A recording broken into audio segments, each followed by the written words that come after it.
Hi, everybody. Hope everyone is enjoying their weekend. Welcome to the weekly videos. What a week we had last week. Some interesting stuff happened, and we finally got the the Fed saying they're not pivoting and they are working on tightening the financial conditions. So we'll look at a couple of things to see how those things played out and what we are looking for the coming week as well. If you guys are liking these videos, please don't forget to like and subscribe. Let's look at what actually happened last week. Want to go over some of those things, and then look at the stuff what we have coming up. And the year is coming to end. The one thing I wanted to say was, we got 2 weeks left into 2022 completing, and looking into 2023 when you are setting your goals. Look at the things, because this recession, the market, the world is going to be completely different place than what recessions we are used to it. You want to start saving, look at your credit card bills, your PayPals, wherever you make your payments from it. And if you're paying for stuff that you're not using or is extra, I would say cut it off, save that money. That's going to come handy. We all have like Netflix, Prime, Disney, all that kind of stuff. Ask yourself, how much are you watching those? Those things add up monthly. So go through that. That's where you want to see your savings, the stuff that, is it a need or a want? If it's, something you just want, can you live without it? Those are the places where you want to start saving. Be more careful with your money, where you're spending, what you're doing. If there's a side hustle that you're working on or you want to work on, is the time that you want to take up on it and save that extra money. The stuff that you are going to be seeing is, I don't think so anybody is seen before is going to be prepared for it.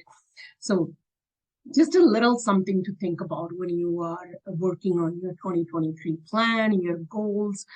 Go through all of those things that has, happened in 2022, or the money that you spent on it, where did it bring value for you? If it did not, it's time to cut that service if you don't need it. If you watch Netflix once a month, cut that. You'll be probably able to watch that on YouTube or some other free streaming places as well. So look for ways how you can save. Like the Fed has been made it very clear that they, where market thought 50-point basis was what we were getting, and then Fed's going to slow down. They've said it, no, if it needed, it's going to continue. They're going to continue to raise these rates. And the other thing was, like, out of the 19 board members, 17 of them see the rates being above 5%. Only 2 of them said it being below the 5% mark. So you can ask yourself, if it seems like market hasn't got like the run-ups that we had, market took completely wrong. But as Fed's been saying, they are not pivoting. They are, still continue to tighten these financial conditions. The sooner the market gets this message that we have this, pullback instead of continuing to doing these rallies, the sooner the Feds will have to not raise those rates continuously. The other thing was, when we saw Thursday, it was probably going to be looking like that we were going to either gap down or continue to drop. However, it was the the ECB, they came out, this is the European Central Bank. They made it very clear when the question was asked if they were pivoting. They said they are not pivoting. And I think that's where even market got the more message clear that, even though all the banks, the central banks are separate, they make their own decisions, and a lot of the world have been saying they're slowing down with it. However, ECB said if they need to, they will go hard at it. They want to make these conditions tighten. They want to bring the inflation down. So, they're there pretty much is, I would say, mutual understanding between majority of the world that the financial conditions needs to be tightened for the inflations to come down. So when you are paying attention to a lot of the things, the market we are in does not just work alone with looking at SPY, SPX, and your VIX. You have to look at multiple things. I'll show you when Thursday, we'll look at the chart. When Thursday, that meeting took place, when the ECB came out with their report, you can see Italian 10-year, Italian 2-year, Germany 2-year, Germany 10-year, they shot up and market pulled back. We pulled back pretty hard as well. So we're all connected. When you're looking at things, pay attention to what's happening around the world as well. So we'll go into details. I'll show you guys on the charts things that you want to, pay attention to, look at what's happening. And, sorry, I'm still fighting this cold. It's taking forever to leave me. So we'll look at some charts and see what's happening, what's coming up for the rest of the year that we have the 2 weeks left for it. All right, so let's look at, let me share my screen.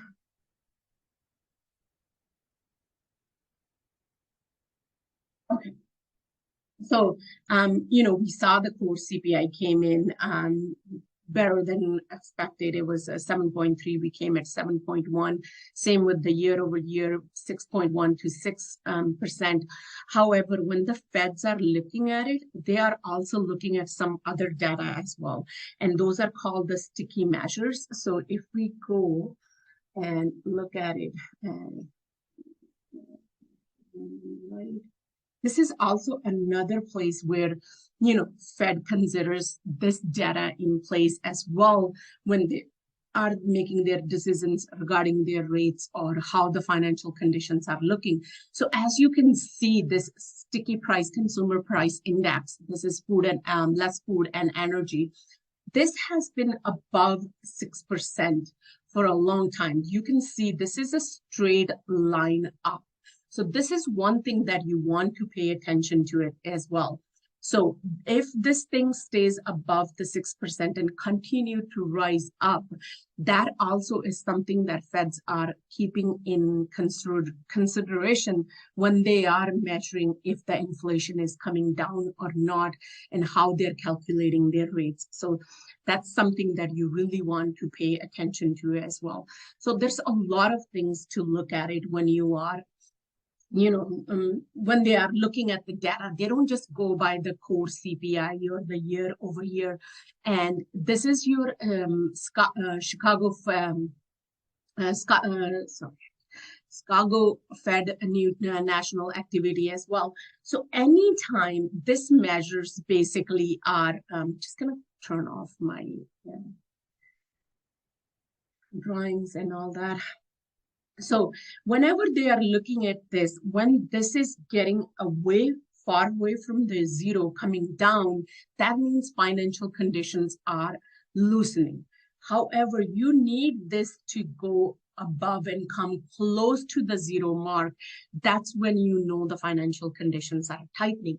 So if this isn't starting to move upward to the zero line, Feds are going to continue to raise those rates. They need to work on tightening those financial conditions and to make sure we can get the inflation down. So that's something that you really want to pay attention to, these couple things along with all the other things that we look at, the VIX, the dollar, the 10-year, all of that stuff. When we look at it, you want to pay attention to those ones as well. So again, here is your also financial conditions.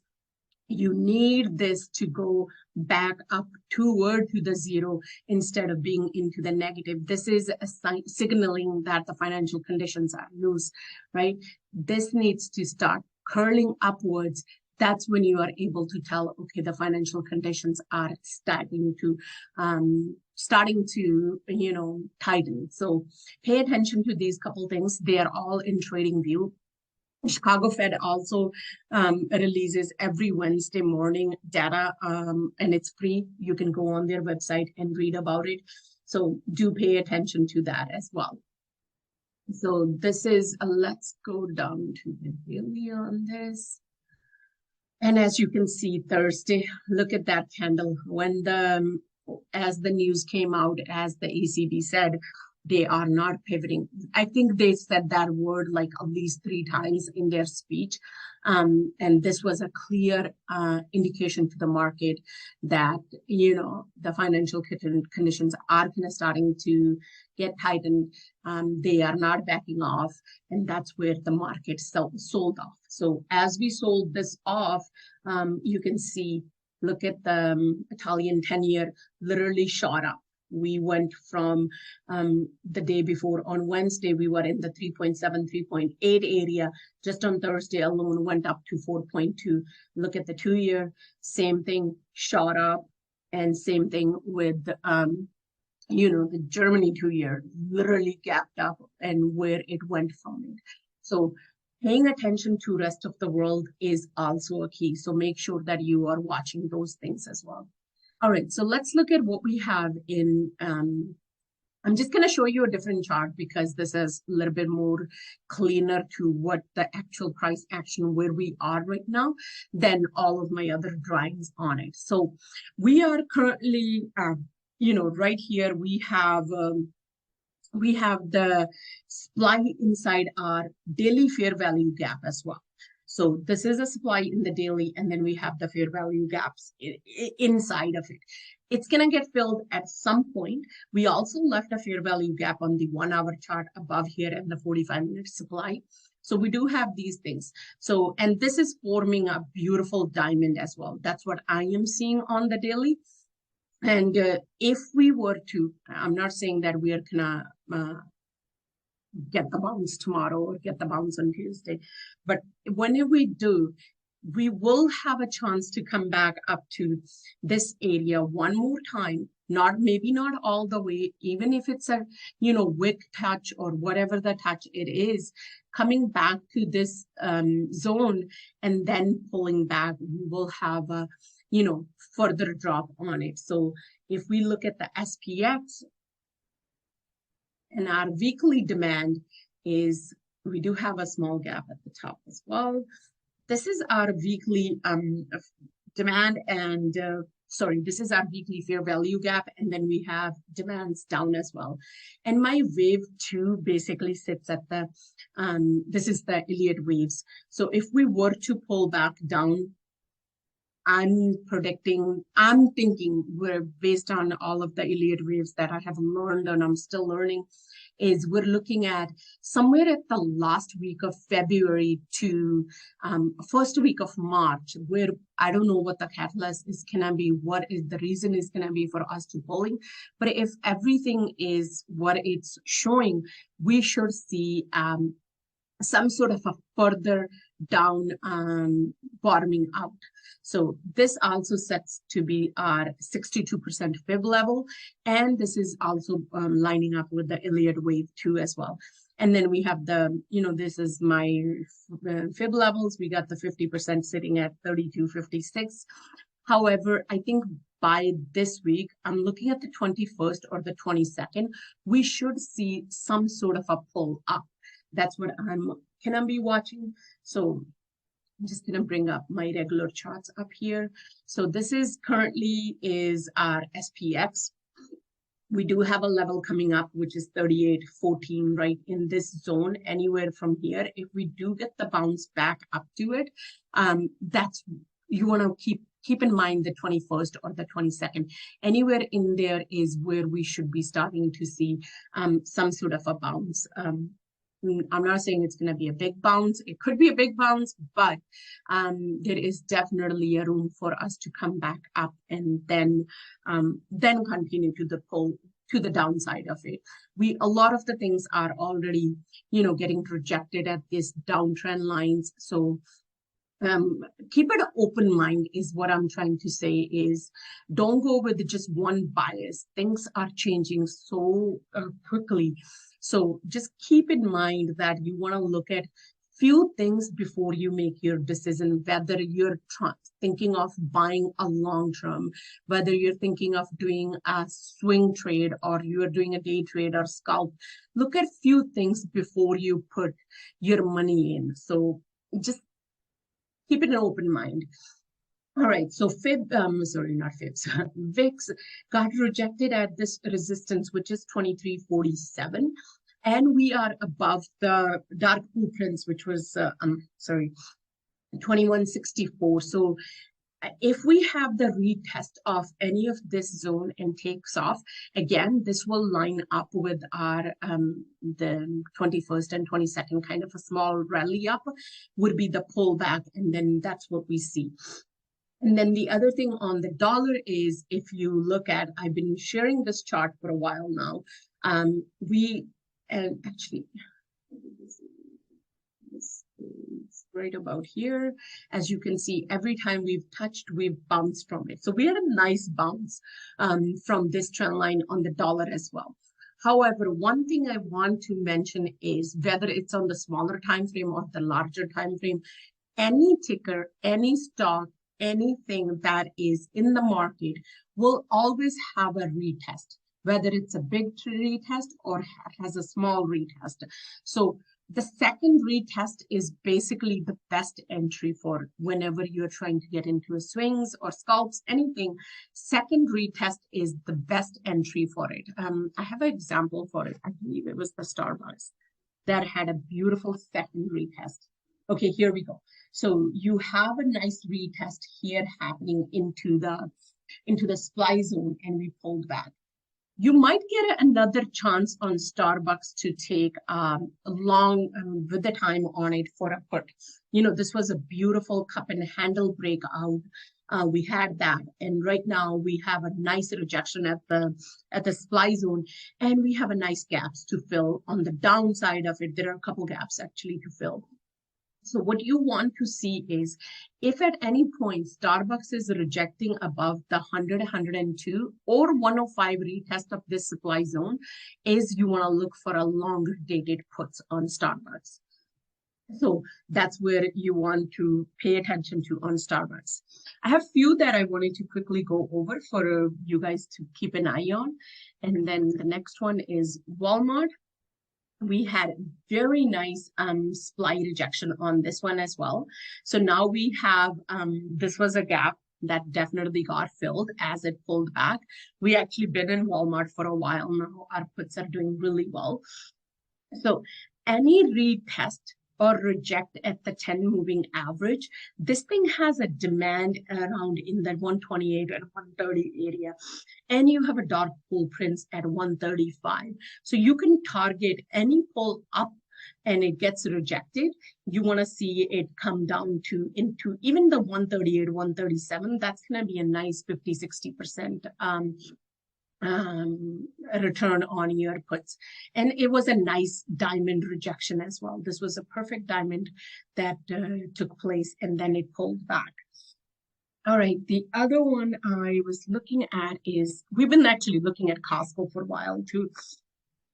So let's look at Costco, and let's go down to the weekly time frame. And we can see we had this beautiful diamond that we broke out of it. And then what I would look for is the retest of it, reject at the 10. That would be, again, a beautiful entry for you to write it down to your 200 moving average. That's what I am looking. I'm actually looking at somewhere in the 380 to 355 area is my final on my runners, is where my take profit is going to be. So any pull up, any of the rejections on the 10 moving average, or anywhere in the 470, 475 zone, you see a rejection. This is going to be a really nice for an entry as well. And Dollar Tree, that's been one that has paid us very nicely before as well. It is right in the demand zone. I would like a little bit more pull back on this one, maybe in the, I would say 138, 139 zone.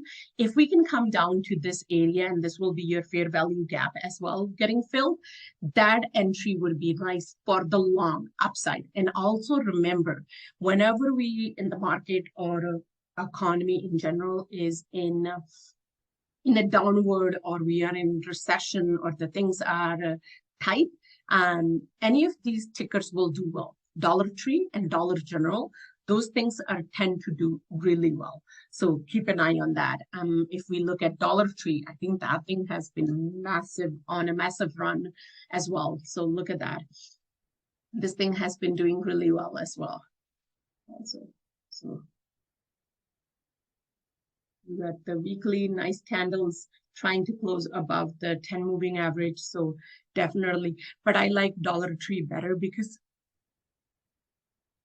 excuse me, because contracts tend to pay much better than Dollar General. I have no idea why, but I've with the same kind of moves, I've seen more return on my Dollar Tree than I have on my Dollar General. So something, but again, you can play whatever fits in your budget. Let's look at Disney as well.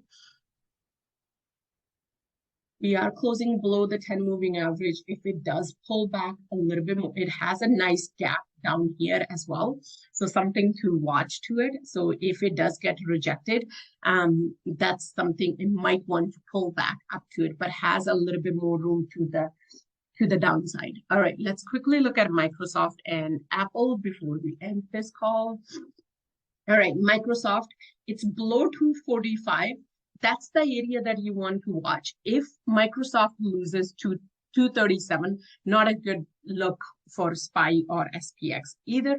So if we do recapture, get above 245, the area you want to watch is the 252 to 254. Any of this rejection, as you can see, the 200 moving average has played a nice key every time it's tried to go back up to it and gets rejected.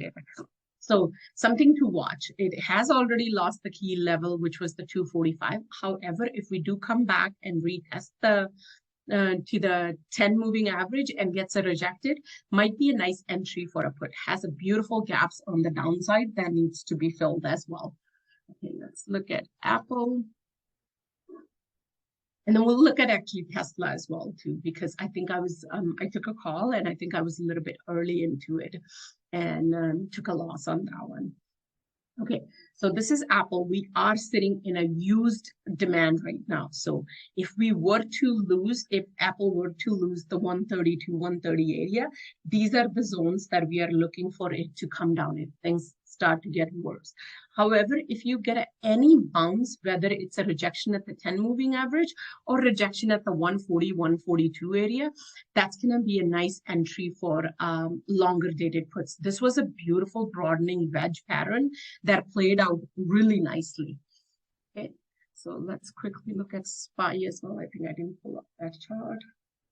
All right, there you go. So you can look to see if we do lose below 380, I would say give yourself a little bit room on 379 to 377. Then we are looking to, take out these lows that we made in October. However, if it does bounce back with the rest of the things that we are seeing around the 21st or the 22nd, you want to watch the 390 to 395 area for a rejection. Okay. Let's look at Tesla.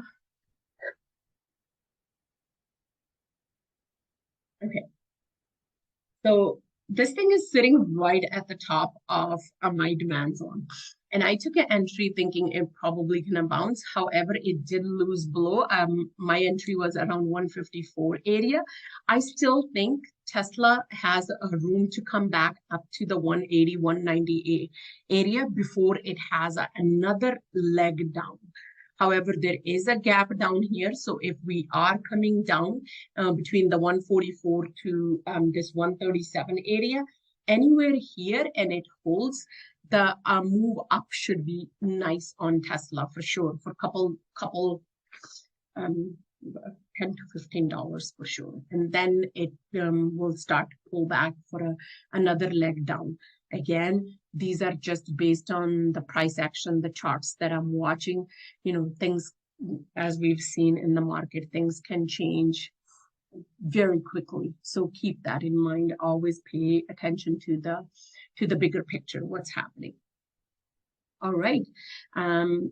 That's it for this week. If you guys have any questions, leave a comment below. Send me a message. There is a book that I wanted to share. I'll see if I can put a link in below. However, if I'm not able to, just message me. It's a really nice audio book. If you are especially an emotional trader, it will give you a different perspective how to like it will change your thinking.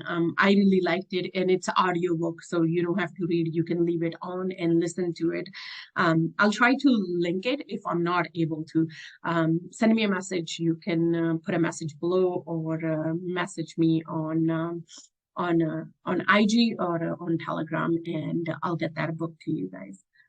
All right, have a good week, and holidays are coming up, so please be safe, and hope you guys enjoy your time with your family. Thank you so much for supporting, and thank you so much for, you know, asking your questions and keep giving the encouragement to keep doing these videos weekly.